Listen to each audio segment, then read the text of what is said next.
Hello, and thanks for tuning in to Town Meeting TV's general election coverage of 2024. We are into the primary season, and the election will be on Tuesday, August 13th, 7 to 7. You can find all the forums at cctv.org/primary, or you can watch on Town Meeting TV's YouTube page, youtube.com/townmeetingtv. Tonight, we're joined by 4 candidates running for the 3 seats in the Chittenden Central District. I'm joined by Stewart Ledbetter, Philip Baruth, Tanya Vyhovsky, and Martine Larocque Gulick. Welcome. Thank you all for joining us. We have prepared a list of questions for everyone, and we also have the phones open at 862-3966. You can call, and we will prioritize your questions. We're going to allow you each 90 seconds to start. If you are mentioned, there will be time for rebuttals. I will be giving you a timer, and we're going to get started with 1-minute opening statements, and we're going to start with Senior Senator Baruth. Thank you. Thank you, Meghan. Welcome, everybody. I hope we have a great discussion tonight. I did want to just mention the flooding today. It is, for those of us who have been in the Senate, an all too familiar situation in that a year ago we found ourselves throwing aside the bills and priorities and agenda that we had worked up in order to prioritize a response to flooding. And we will do that again. So as Governor Scott said, we will get through this, but there is a great deal of work to be done, and there are people still struggling, so my thoughts go out to them. I will say, just speaking for myself, that of those of us at the table, I'm someone who has been in the Senate for 14 years now, and I currently serve as Senate President Pro Tem. And so if I bring anything to the table now in this particular moment, it's that level of experience. I love the job I'm doing. I hope to do it again, and I'll need your vote to do that. Thank you. Tanya Vyhovsky. Wonderful, thank you so much. So I've served in the General Assembly for 4 years, 2 of which I have spent in the Senate and 2 in the House. I also want to acknowledge the thousands of Vermonters that are without power, that are without housing as we face yet another catastrophic flood.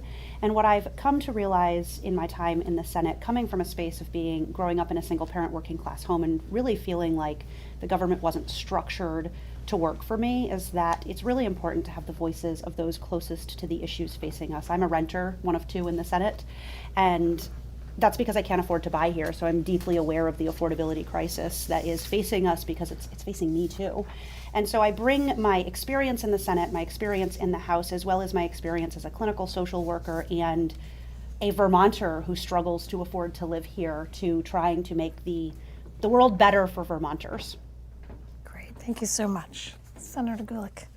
Thank you so much for having us, Channel 17. It's always a pleasure to be here, and thank you, my fellow folks in the race. I also want to acknowledge people across the state who are struggling today, dealing with this catastrophic rain and the flooding that we're experiencing. My heart goes out to you, and I will do whatever I can to be of help and service. I spoke to folks at the Intervale today and was prepared to go and help there, but they had lots and lots of people, which is wonderful. Thank you to everyone who got out there today to save those crops from potential cresting of the Winooski River this morning.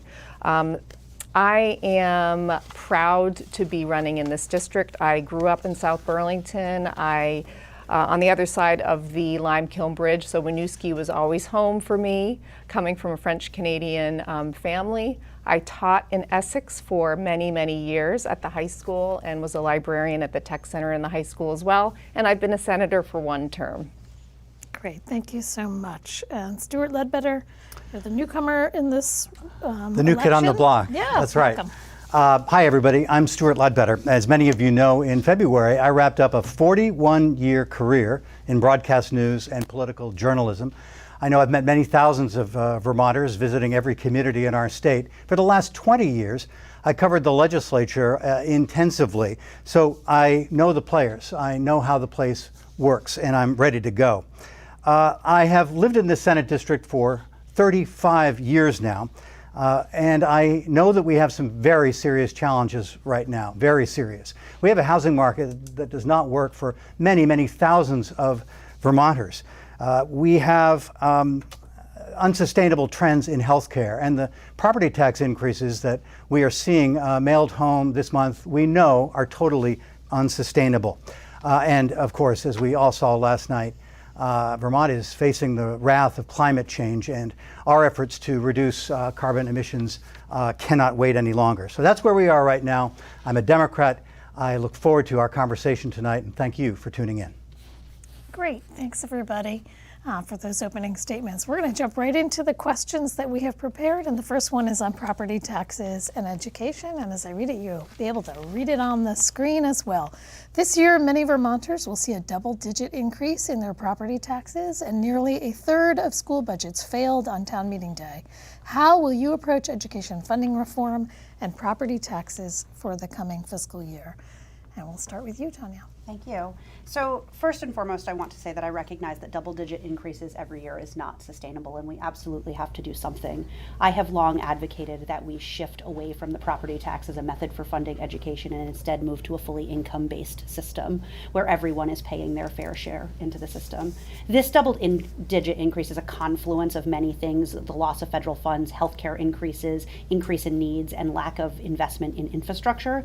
And what I know is that doing the same thing that got us here isn't going to fix it. We need to really evaluate all of the options on the table, including whether our voucher system is sustainable, whether local control is sustainable, whether or not we should have public dollars going into private schools, and really have some tough conversations and recognize that everyone's going to have to give. The system that has always been is what's brought us here, and in order to have a good, strong, just, and sustainable system forward, we're going to have to put everything on the table to change what we're doing. Great. Well, you wrapped that up a little short of your time, but that was very well done. Thanks so much, Martine. Yeah, so I know that the state is looking at double-digit increases in some areas, but I also know that within our district, not everyone is. And I do want to point out that Winooski, for example, saw in its education portion of the property tax situation about a 40% decrease. So we did some great work in the legislature to pass some bills that really will protect folks from some of these high increases. And I agree with my colleague. I think what we're going to need in the future is some major political courage to tackle some big issues around education. Things that we have done for decades. For example, can we afford to fund a public education system as well as sending dollars to private and religious schools? That's something we need to look at. Can we, for example, continue with early college and dual enrollment? These cost money.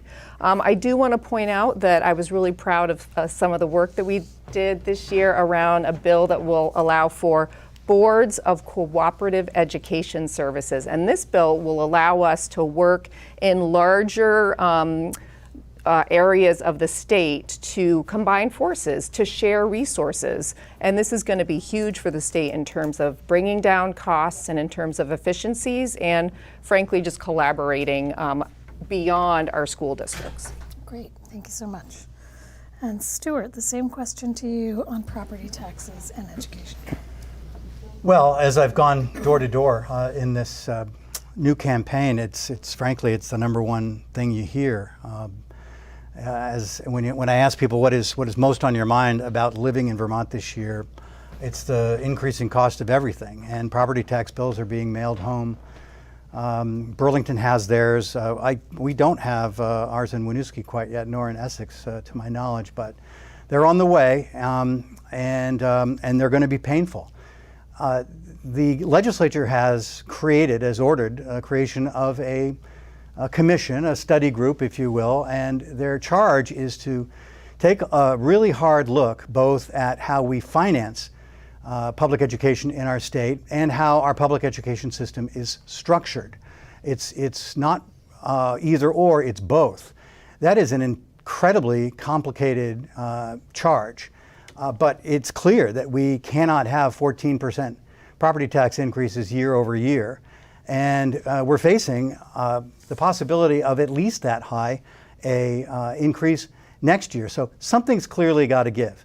We have in our district, we're not closing any schools in the Chittenden Central District, but there are a lot of very, very small schools around the state that have just a few kids in each class. Many of them need a new boiler, a new roof.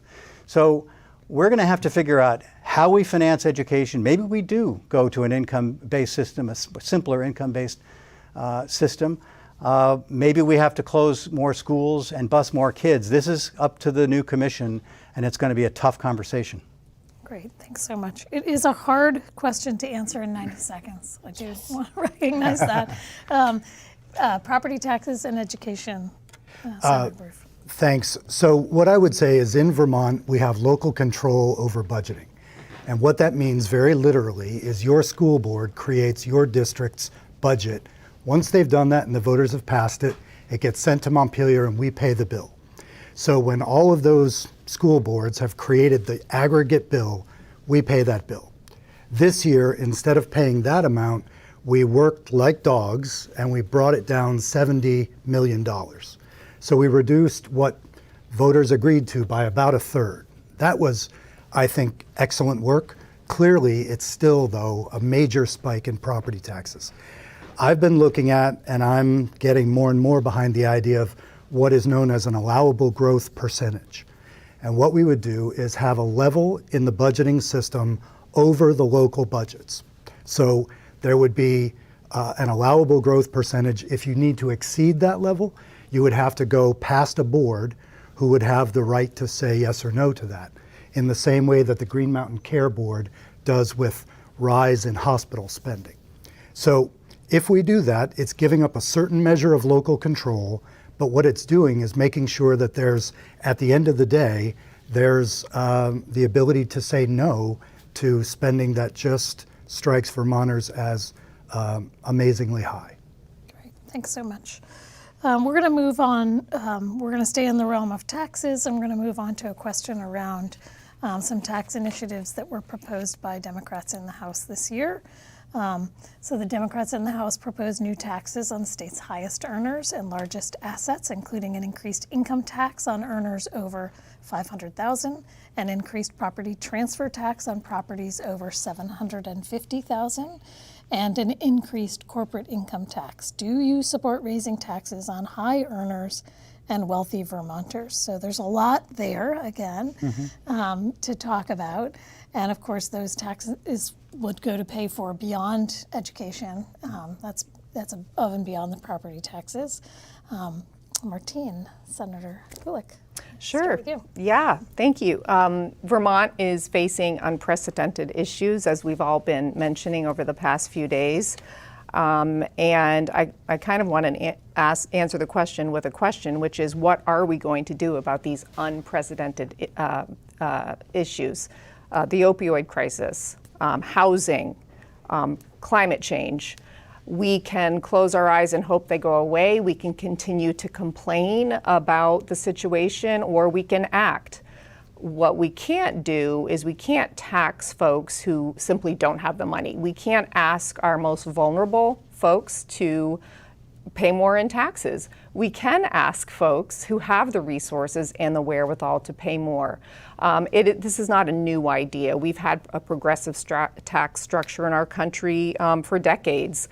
It's slowly been dwindled away, and the corporate tax rate, for example, which was at 50% in 1950, is down to something like 13 or even less than that now. This is not sustainable, and it's certainly not going to allow for the kinds of investments that we need to make in our communities and in our society to solve the problems, the aforementioned problems that I just brought up. So absolutely, we all need to come together and do what we can to solve these problems, and I think one way is to have a more progressive tax structure and all pay our fair share. Yes, thank you. And specifically, increased income tax on earners over 500K? Yes. And increased property transfer tax on properties over 7,500? Yes. Yeah, and then I heard you on the increased corporate income tax. Thanks so much. 750, I think. 750,000, not 75. What did I say? 75. Oh, sorry about that. 750,000. Thank you. Can't buy much for $75,000. Good, you're listening. Yeah, you're listening. Excellent. Stewart Ledbetter, the same question to you. Well, I had a long chat 2 weeks ago with House Speaker Jill Krowinski on this issue, and she sort of outlined the rationale that for House Democrats in settling on this package of revenue expansion. It is true that Vermont has prided itself on a pretty progressive income tax. And it's also true that the state is ending this fiscal year with a pretty sporty surplus. The final numbers aren't yet in. So between now and January, when the legislature reconvenes, you know, the landscape could change. Our revenue picture could change. That said, my colleagues are right. There are a lot of needs and a lot of wants. The taxation on the highest earners, as long as that higher tax generates new revenue, and analysts and economists can tell us that, it may very well be needed. So I have a very open mind about that. This is the kind of thing that the Finance Committee will be wrestling with. But I'm of an open mind about raising top marginal income tax rates if that's what we need to do. Okay. So not a definitive yes on the over 500K, and not a definitive yes or no. I think we need to know what our needs or what our revenue needs are. Yep. First. Great. Thanks so much.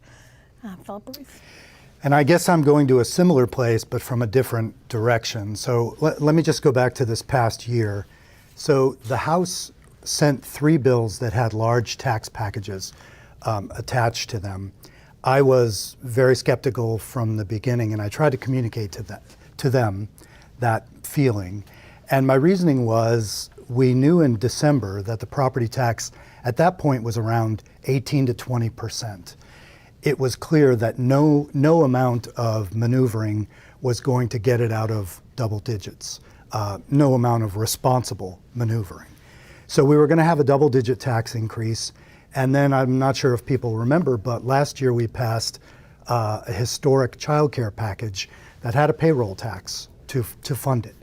I believe in that bill with every fiber of my being. It put $120 million into the child care sector, and it will make child care more plentiful, and it will pay child care workers more.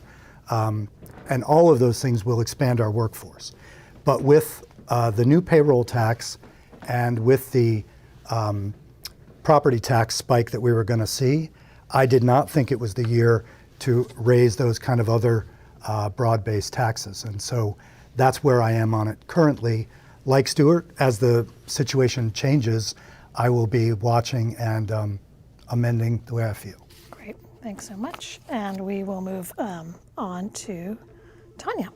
Wonderful, thank you. So this is not a new concept. When our society thrived the most and the most people were doing the best, it was when the wealthy paid their fair share.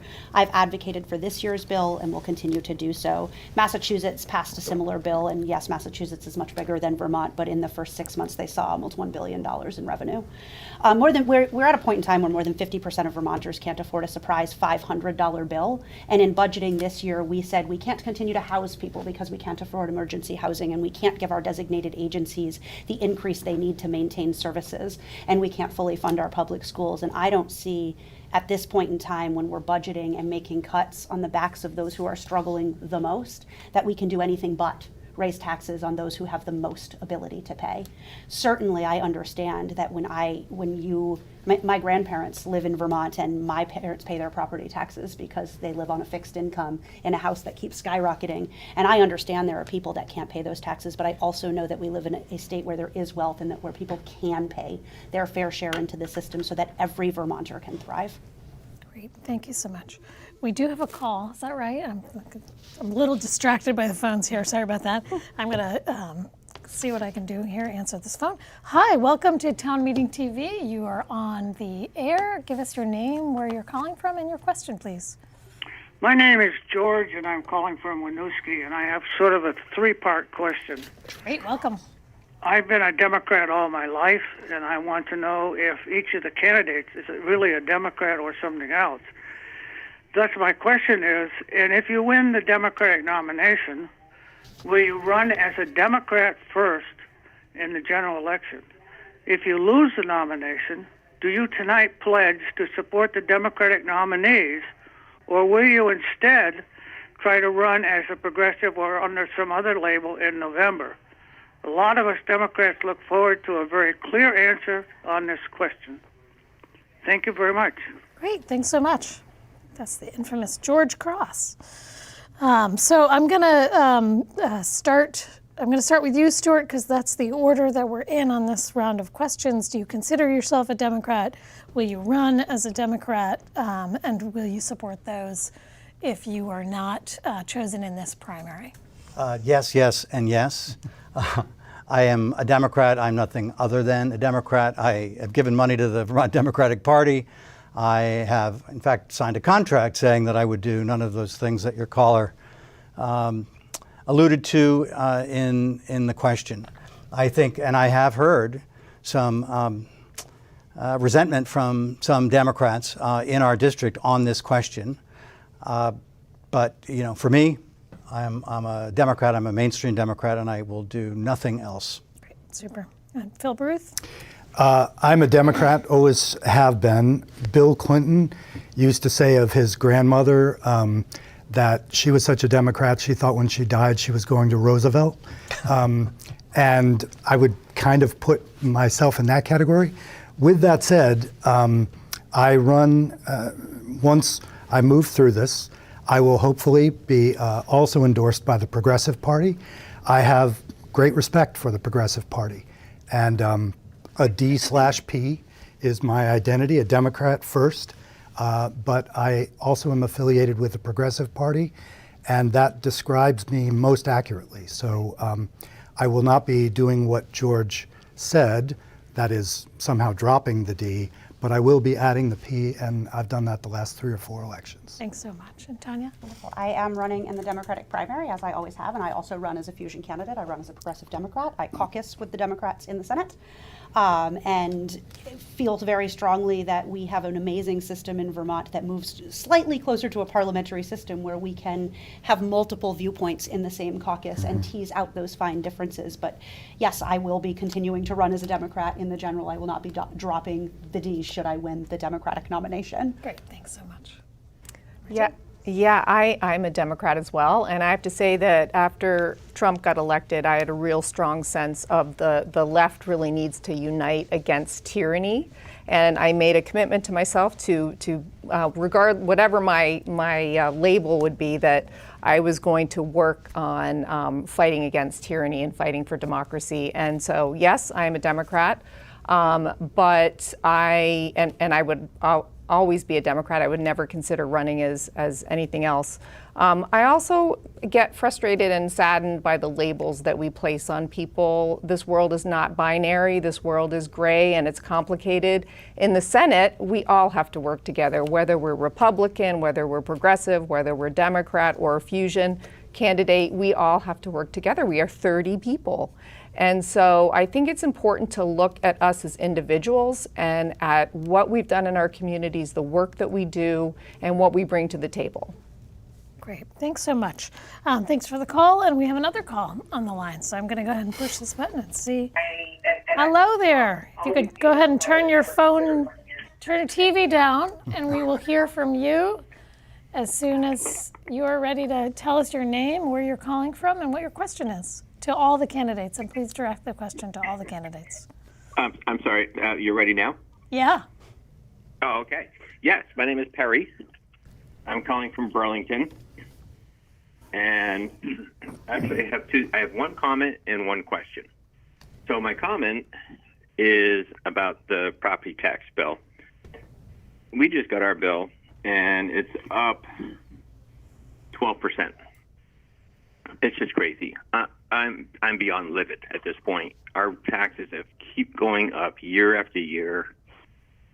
My family's been in this state for many, many, many, many generations.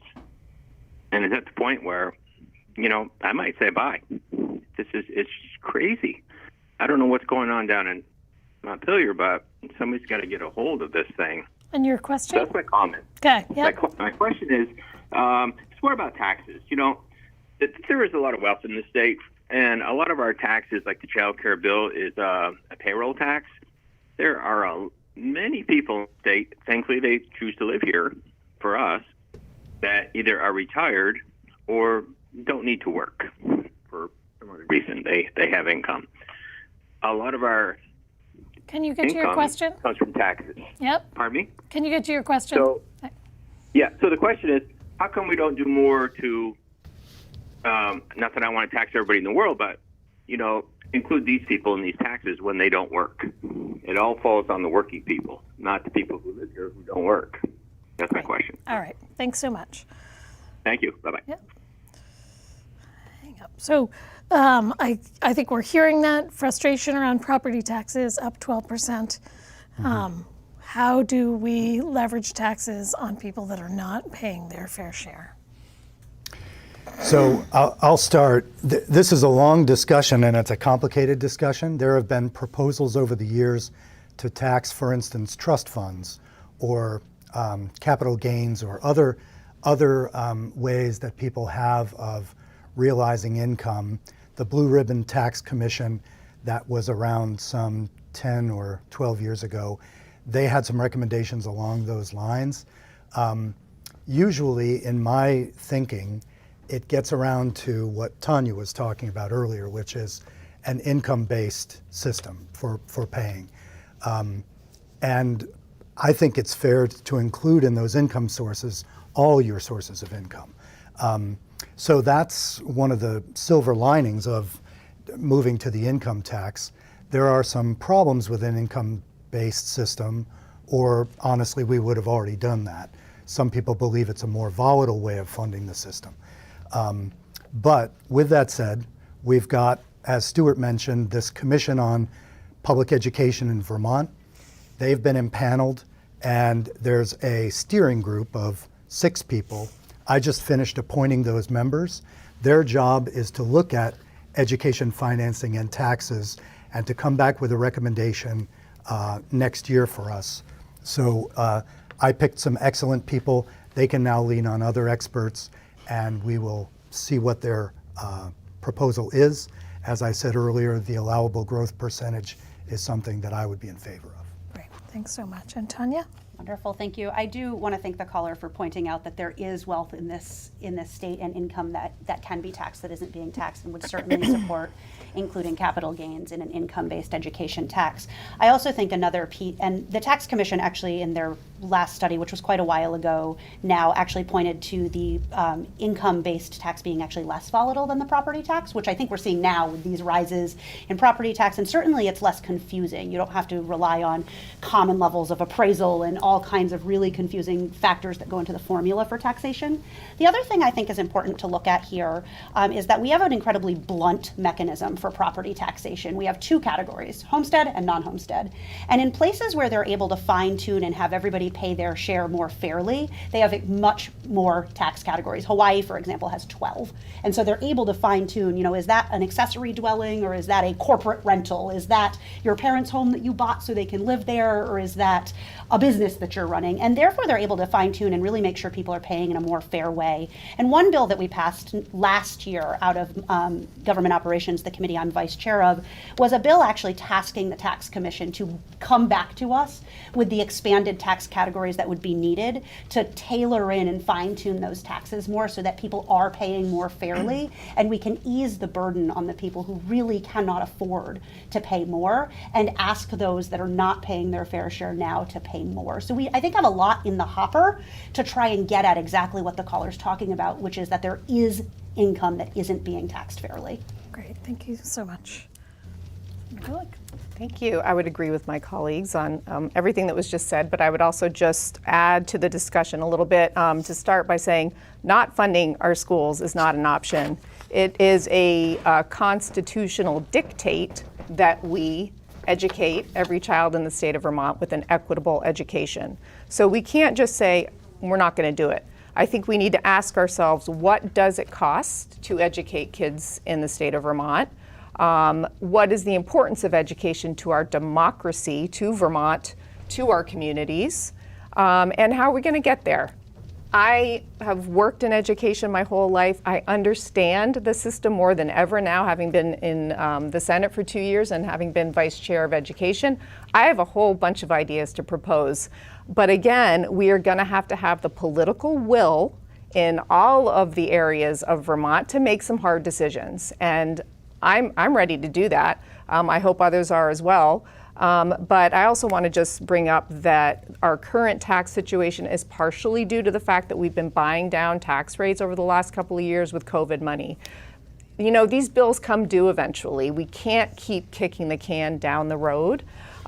This year's increase was due to a whole bunch of things. A couple of that I can mention would be healthcare increases that really shot up.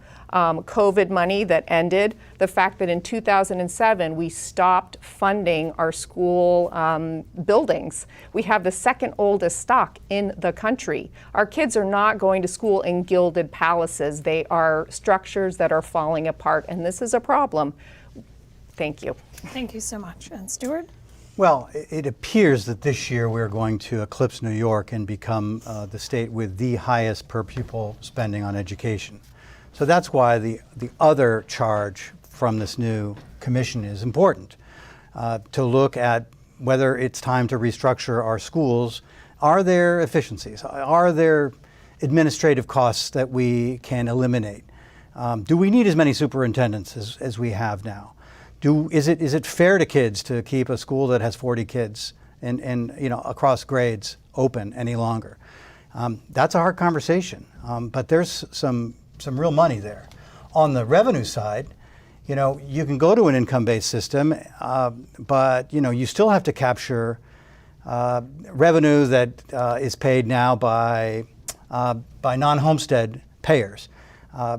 People who have $2 million condominiums on the side of Mount Mansfield do not work in Vermont. So we can't lose that revenue, and perhaps it's time to increase property taxes on those you know, who have those very expensive second homes. It's probably a pretty inelastic tax. They're probably not going to leave if we charge them a little bit more, and it could go a long way toward helping to alleviate the squeeze. Great. Thanks so much. We do have another call, so let's go to that. Welcome. You're on the air with Town Meeting TV and the candidates for Chittenden Central District. Please give us your name, where you're calling from, and your question. Hi, my name is Mary from Colchester. Great. What's your question? My question is, my family refuses to go downtown because of so many reports of violence there. And do any of the candidates think that the Burlington City Council was right to defund the police? And do any of you go downtown at night? Great. Thanks so much. Thank you. Great. Given this is somewhat tangential, that the Senate doesn't really weigh in on the City Council's decisions other than when it becomes a charter change initiative, I might just ask you to say whether you feel comfortable going downtown at night or not. And maybe we can also spend, let's just pivot and we'll talk about the criminal justice question that's on your list. All right, Kevin, so we'll just jump to that question. So this past session, lawmakers increased judicial staff, increased retail theft penalties, and expanded restorative justice practices in Vermont.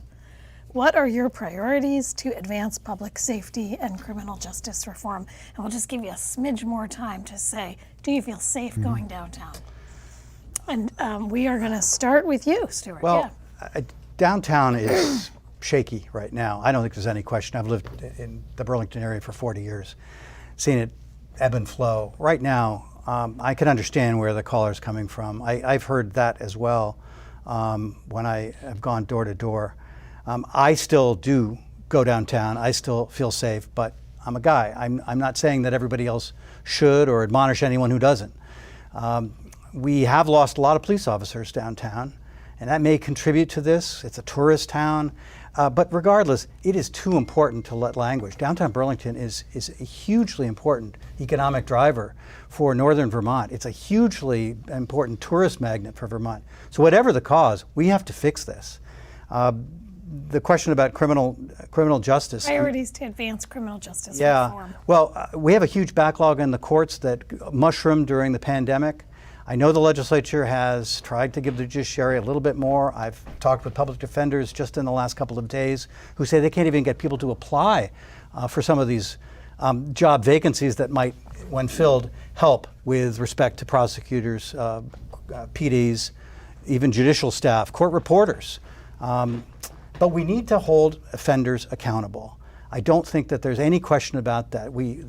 I've heard people talk, and I understand it, the revolving door at the courthouse, where people don't feel that there's much of a deterrent anymore, maybe because the courts are so backlogged.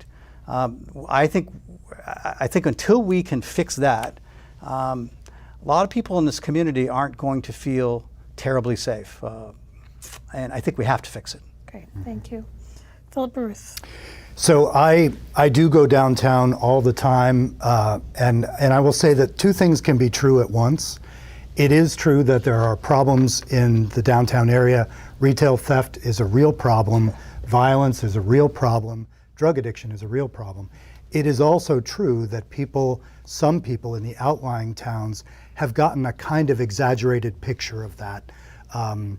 And I've had conversations with people where they believe there are, gangland slayings every day on Church Street.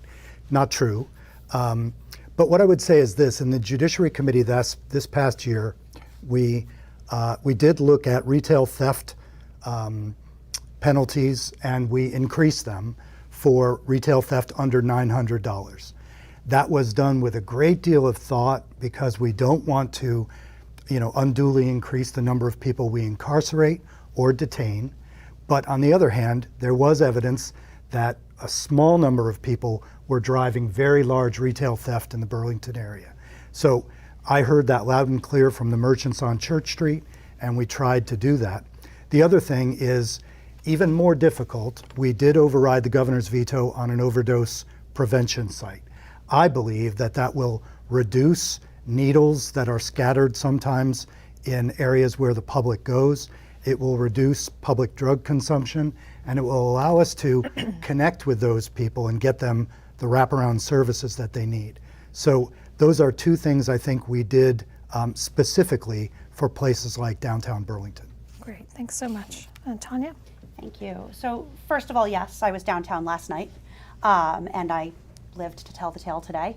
I do want to be clear, though, that the Burlington City Council did not defund the police. They used already vacant positions to decrease spending and increase mental health supports. So that is a narrative that I think has been spun that is problematic. And statistically, Burlington is still the second safest city in the country. And yes, there are problems.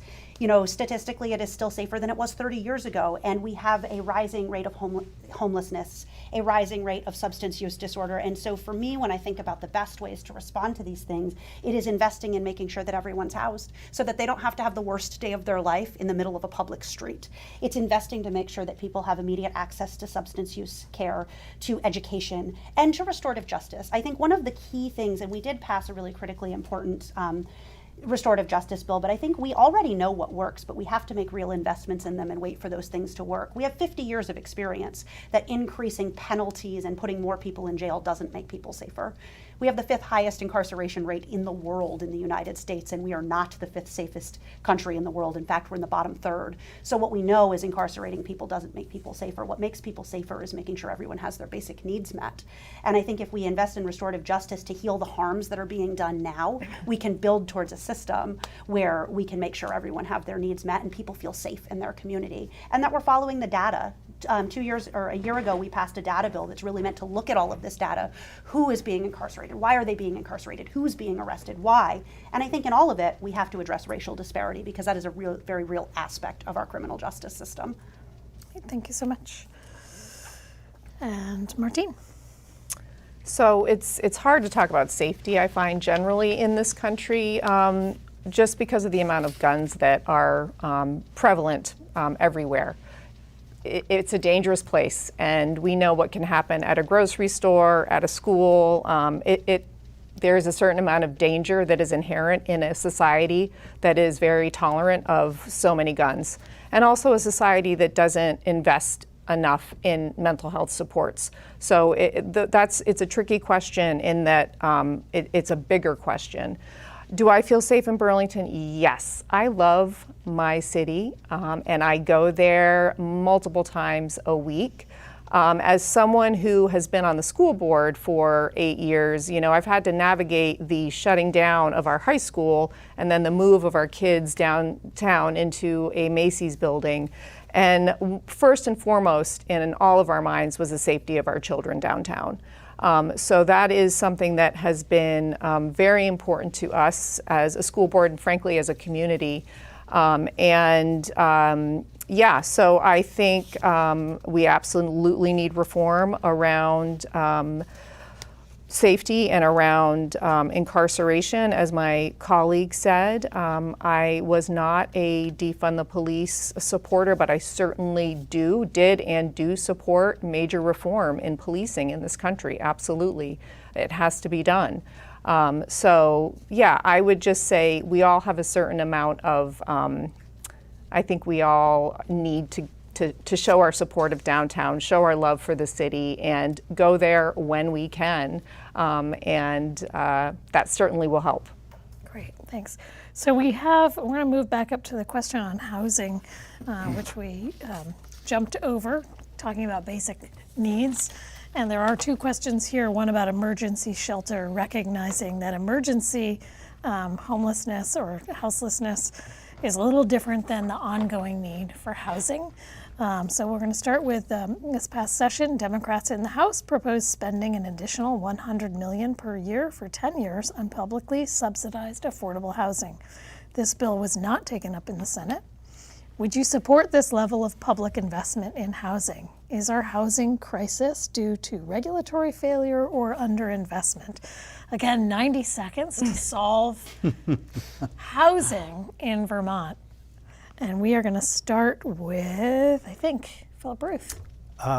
Didn't I go first? Yeah. Okay, Thank you. I knew I was going to mess That's it up. all right. Tanya, thank you. Perfect. So I think breaking down is the housing problem regulatory or underinvestment is an oversimplification. I think it is a whole lot of things. I think it is, yes, we haven't built enough. Yes, there's an affordability and a vacancy issue. Also, wages are so stagnated compared to what housing costs that we're pricing people out.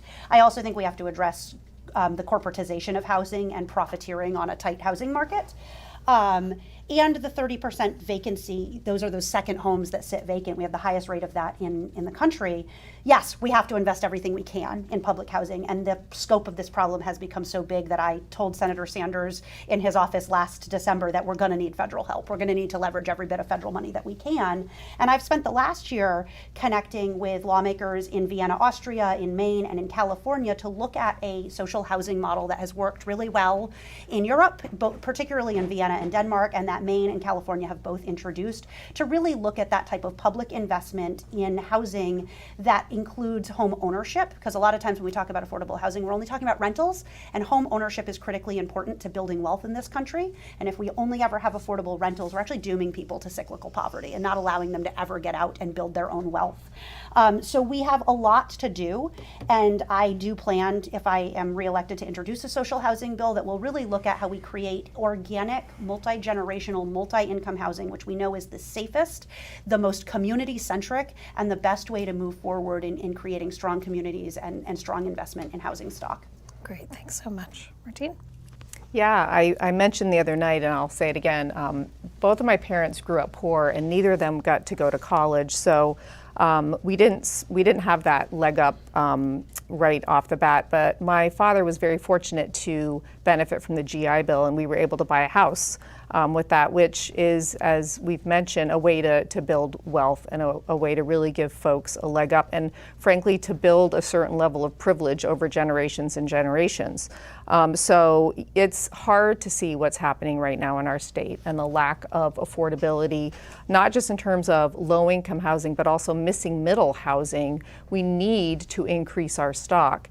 How we do that is going to be, as we've been saying about all of these problems, putting all of the options on the table and using a really deep toolbox. So public-private investments, draw down federal dollars, state investments. I have to give a shout out to the legislature for the Act 250 reform. That's going to be very, very helpful to our district. We're going to be able to build and invest in housing with less regulatory pressure, and that'll be a very good thing for our district, while also, as we mentioned earlier, maintaining green corridors and maintaining the beauty of the state, which is such a huge economic draw for our state as well. Yeah, I'll leave it at that. Great, thanks so much. Stewart? Housing is, the unprecedented scarcity of housing right now has been building for years. We have underbuilt in our state. I've covered the legislature for years. I went annually to the Vermont Housing Finance Agency's a presentation in which they told lawmakers that we're falling further and further behind. But the legislature took until this year to reform Act 250, something that Mayor Weinberger and other mayors across our state have been crying out for years. So regulatory failure or underinvestment, it's clearly a combination of both. I think there are some people in Vermont who do not want to see more housing. There is a NIMBY factor at work here as well. But this is where we are. You know, we need thousands of additional new housing units. And you're right, it can't just be affordable rentals. We want to give people the prospect of buying something and building wealth, whether even if it's just a starter condominium or a home. It's going to take, yes, public investment, $100 million per year. Maybe we're going to have more than that in an annual surplus from this fiscal year that's just ended 11 days ago. So we'll see what money is available. This is an everything all at once, all hands on deck problem though, because if we fail, we are going to drive a generation of young Vermonters out of this state. And we are going to tell people who our companies have recruited to work here that they can't stay here because there's nothing that they can afford to buy. That is the dead last thing that Vermont can afford. So yes, housing has to be, and it is, my number one priority. I will be a champion in the Senate. Great, thanks so much. So over the last 5 years, mostly with federal dollars, we put almost $1 billion into housing. And we have seen real results from that investment. But Martine and Stewart both mentioned Act 250. If you talk to people who develop, people who build houses, they will tell you that Act 250, in areas where there's already robust zoning and infrastructure, is completely unnecessary. And so we, like every other legislature for the last 10 years, tried to reach a grand bargain. Those have always collapsed, going back 10 years.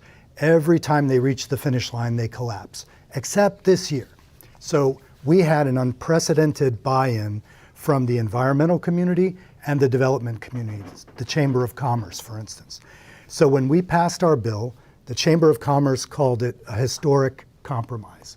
So did the environmental community. Vermont conservation voters said it was the best bill that they had ever seen on the topic. With that said, the governor vetoed it. And it was through the supermajority, which he derides all the time, that we were able to get his number one priority, which was reform of Act 250. Why did he veto it?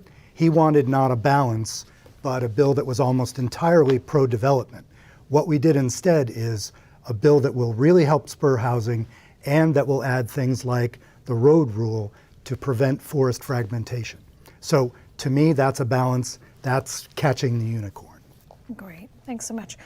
We have about 15 minutes left, so I'm just going to take us through the lightning round of questions that we have.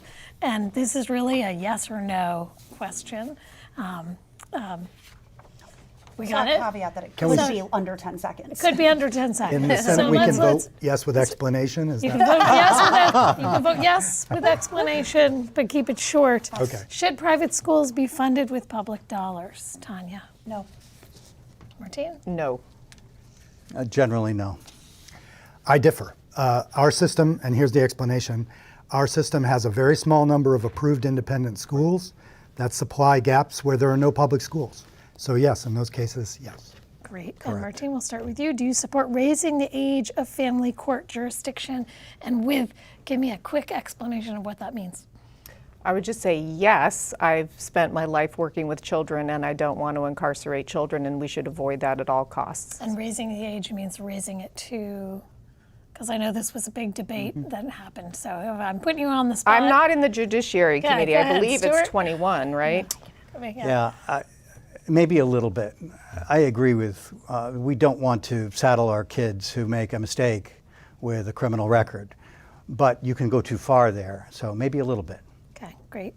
Philip? I'm a yes, and my basic reason is that in this day and age, if somebody's, purported crime goes onto the internet, that ruins their entire life.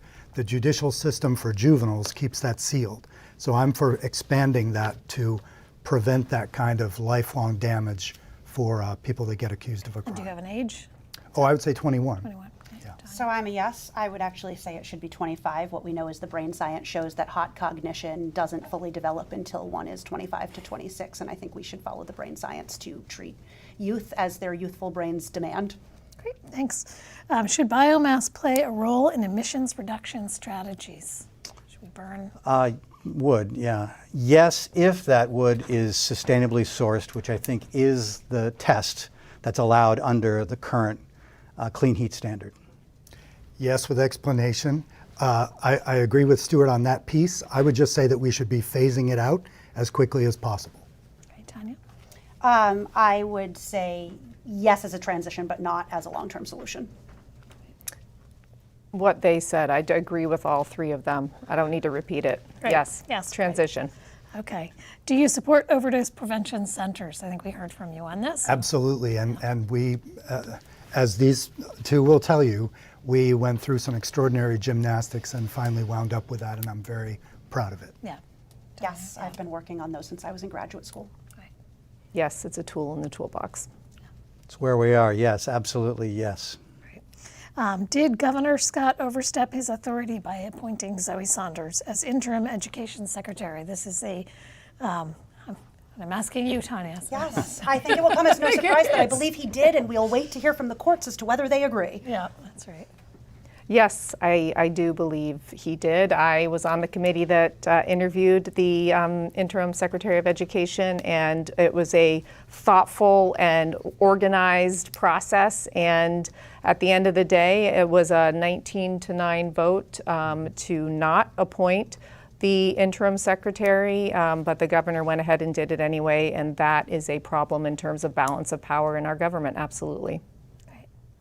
I am not a lawyer or a constitutional expert, and that's really the question here, more than about Zoe Saunders.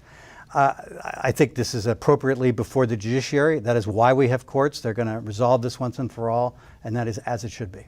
Great. I think he did overstep, and I would say additionally that our education system is clearly in a certain amount of crisis. The last thing we need is an interim or acting secretary, and that's unfortunately what he did because we had rejected her nomination. Great. Thanks. I just realized this is not a yes or no question. But where do you get your news? Me? From a variety of sources. Channel 17, Vermont Digger, 7 Days, VPR, as well as the BBC, NPR. I have a subscription to the New York Times, the New Yorker, the Atlantic, so I'm all over. Great. Thanks. Stewart? Digger, 7 Days, Vermont Public, local television, where I've obviously worked for many years. I think they're great. I too subscribe to the New York Times and the Wall Street Journal. Okay, thanks. Ditto for all of that. I'll just use my time to say that Channel 17 and other community access were experiencing a revenue drain because people had moved off of traditional cable into streaming and other things. We tried our best to fix that in the Appropriations Committee, and we added a base amount of $1 million per year going forward to allow channels like this to continue their indispensable work. Yeah, that's great. I, like my friends and colleagues, try to balance between local, national, and international news, getting it, and I try to find that from non-corporate public access spaces because I think that that's where we get the most balanced information. So places like CCTV and Digger and NPR, as well as, like I said, I use international sources as well as sometimes I think there's a frame on what's happening here from outside of what's happening here that can be helpful. Great. And I'm going to combine these last two. Do you ride the bus, and what's your favorite ice cream? Actually, in my community, I usually walk because you can do that, and it's more healthful. We have to get in our steps. Ice cream. I grew up in southern Vermont, in Manchester, and there's nothing better than Wilcox ice cream. Yeah. I do ride the bus some, but going to Montpelier, I don't ride the bus. In terms of ice cream, it's got to be a twist, a creamy twist. That's sort of speaking to the vanilla voters and the chocolate I was going to voters. say that's the DP. Shameless. Yeah, great, thanks. I, unfortunately, because of my job as a clinical social worker, needing to jump around pretty quickly, the bus, because we just haven't invested enough in really reliable, robust transportation, doesn't really work for my job, so I don't. It would also take me more than an hour to get from Essex to Burlington. So we definitely need public transportation investment. And I've really been into Sisters of Anarchy ice cream these days. The flavors are just absolutely incredible. Their dark chocolate raspberry it has a cooler name than that, but it's just out of this world. I've lived in parts of the world where I did not own a car. It was amazing. I rode public transportation all the time. I wish I could say I do here. Unfortunately, I do not. And I'm French Canadian, so there's no such thing as bad ice cream. All ice cream is good ice cream, but maple creamies are my favorite. Great. Well, thank you so much for doing that lightning round with us. We're going to take a few minutes now to do closing statements, and I have no idea where we're left off. So I think we will go ahead and start with Philip Baruth, Sure. and we'll do the round the same way that we started. And if there is anything here that you feel like I'll give you an extra 30 seconds or so. Okay, again, I'm Phil Baruth. This is my 8th election. I bring a certain amount of experience, and I'm currently leading the Senate as the Senate Pro Tem. We haven't talked at all about gun safety. That is my #1 issue and has been for a long time. We were very successful over this last biennium to pass not only safe storage, but a 72-hour waiting period and expansion of our extreme risk protection orders to allow family members who feel threatened by another family member with a gun to initiate the process. So we have, going back the last 13 or 12 years, we have seen through our efforts in the Senate a lot of work around building the basic infrastructure of a gun safety system in Vermont. We still need, to my mind, an assault weapons ban, and I'm working on text for that even as we speak. Great. Thanks so much. And Tanya? Wonderful, thank you. So Senator Tanya Vyhovsky, I serve on the Judiciary and Government Operations Committee, and what I've come to know in my time in the General Assembly and just out in the world as a renter and social worker is that Vermont, as is most of the nation and probably most of the world, is at a really critical inflection point. There are many crises, including the climate catastrophe that we're seeing right in front of us today, that are reaching ahead. We've got a housing crisis, an economic crisis, a substance use crisis, and these issues didn't happen overnight. They didn't even happen in the 4 years that I've been in the General Assembly. It took decades of us doing what we've always done and falling back on what we've always known rather than really leaning into the discomfort of innovative solutions. There's not going to be a quick and easy solution. It's going to take collaboration, representation, and some really tough conversations, and a willingness to sit with that discomfort of trying something totally new and different that we've never done before. As a social worker, I'm really well versed with those tough conversations and sitting with that discomfort. And as a senator, I think I've shown again and again that I'm willing to stand up for what I believe is right, even when it is hard and even in the face of overwhelming odds. We have to have more innovation to transform Vermont into a Vermont where everyone can thrive. When people like me who grew up here haven't come to terms with the fact that I will never be able to afford to own a home here. I ran for office because I know that people like me weren't represented in the Senate and that we need the people closest to the problems to solve the solutions. Great. Thanks so much. Martine? Thank you. I've spent my whole life working for my community. I was a teacher in Essex and at the high school as well as the tech center. I was a librarian. I've been on the school board for 8 years. I worked hard to renovate our building, our high school building, before I was on the school board. I've been a coach in our community. So it's what I do, and for me the Senate is an extension of that kind of public service and that kind of community focus, and I really love it, and I'm really proud of the work that I've done. I too feel as though I'm a senator that is not scared to stand up for what I believe in and to sometimes maybe go against the grain. I think we need courageous leaders, and I think I am one of those people. I'm proud of some of the legislation that I had passed this year, a literacy bill that is going to really improve our reading scores across the state, a library bill that really looks to put a ban on book bans in schools as well as keep our public libraries safe. Another bill that will have Medicaid pay for doula services for our most vulnerable people in the state. And then another bill that will reduce traffic stops by using technology to make sure that folks are not abusing speed limits and other traffic violations in our municipalities. So I'm a little disappointed that we didn't get to talk about New Americans because I did also have a bill that would ask our government to create a Office of New Americans in state government so that we could really be efficient and organized in how we support the folks in our community. Great, thanks so much. Stewart? Thanks, Meghan, and thanks to Channel 17 for having us in this afternoon. I am Stewart Ledbetter. You've seen me reporting the news and covering politics for 40 years now. But I'm the new kid, giving voters in this primary a choice. As I said at the outset, housing is my absolute #1 priority. I think if we fix that, we fix so many of our other social ills and economic challenges that we're facing as a state. A housing shortage that traps renters in overpriced units, that pushes more and more of our people into homelessness, and is frankly a chokehold on Vermont employers and on the economy overall. No one will be a bigger advocate for new housing of every type in our state than I will be. We want to give folks choices and make this state more affordable. I hear it door to door wherever I go.